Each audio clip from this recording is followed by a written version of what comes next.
Ao comprar ou vender um automóvel, a transferência de propriedade dele é necessária. Mas como fazer a transferência de veículos em 2022? É isso que a gente vai falar nesse vídeo. Eu selecionei informações sobre como a transferência ocorre atualmente. Igualmente, trouxe dados sobre recentes mudanças nesse sistema, bem como as consequências em não cumprir com os prazos da transferência de propriedade. Por isso, continue nesse vídeo até o final e veja o que fazer quando ocorrer a compra ou a venda de um veículo. Dessa maneira, garanta a regularidade do veículo e a compatibilidade dele com as leis de trânsito. Então, como fazer a transferência de propriedade? Bom, a transferência de propriedade ela é necessária sempre que houver a venda e a compra de um veículo, motocicleta, tanto quando a compra ocorrer em concessionária ou diretamente com um terceiro. Seja como for, é preciso sinalizar que a propriedade foi alterada. Você precisa ir ao Detran e fazer essa informação.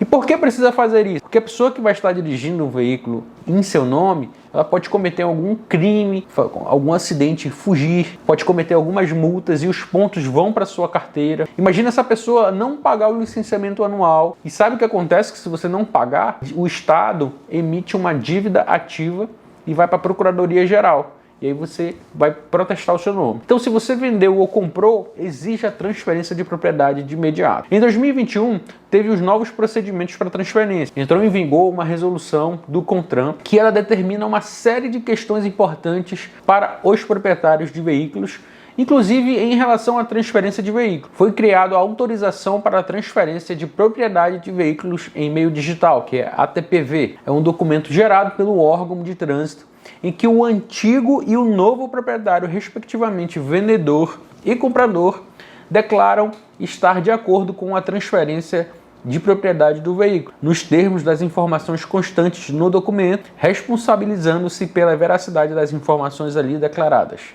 Em outras palavras, o Detran exige que você leve as informações do comprador e eles irão preencher o verso do DUT, do CRV, para você.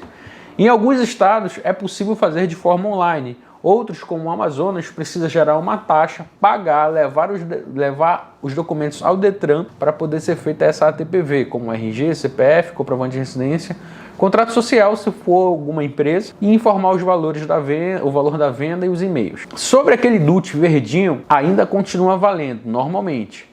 Com a migração da transferência de veículo e comunicação dela para a ATPV, o CONTRAN determinou o fim desse documento físico, que é o papel moeda, que eram aqueles verdinhos lá, né? Assim, anteriormente, o ATPVE, que era emitido para todos os proprietários, passa a ser um documento que somente se faz necessário caso um veículo tenha sofrido a transferência e tenha o interesse em fazer a mudança da propriedade. Depois de preencher o DUT verdinho, caso você tiver, ou recebeu a ATPV, que é o verso do DUT, agora preenchido e emitido pelo Detran, vocês precisarão ir ao cartório para reconhecer ambas as assinaturas, do comprador e vendedor. Cada um pode ir no dia que quiser. E o próximo passo será levar o veículo para uma vistoria, empresas credenciadas de vistorias. Depois é apenas reunir toda a documentação, agendar o seu atendimento ao Detran ou ir ao seu despachante de preferência. No caso aqui no Amazonas, o da Bela Despachante. O que acontece se não fizer a transferência de veículo em tempo, vai aplicar uma multa no valor de 195, mas houve a mudança também em relação a esse prazo e os valores. Ano passado era, como eu falei, 195,23 e agora passou a ser R$ 130,16. E aí, com essa situação da multa, aqui no Amazonas não gera penalidade de pontos na carteira. Tem alguns estados que, se eu não me engano, gera a pontuação na carteira. Praticamente o vídeo foi abordando sobre a transferência de propriedade. E é claro, se esse vídeo foi útil para você, deixe seu joinha, me mande as suas dúvidas aqui no canal. Compartilhe esse vídeo, caso você tenha interesse em mandar para alguém que está vendendo ou comprando carro. Não se esqueça de se inscrever. Eu fico aqui, a gente se vê até a próxima.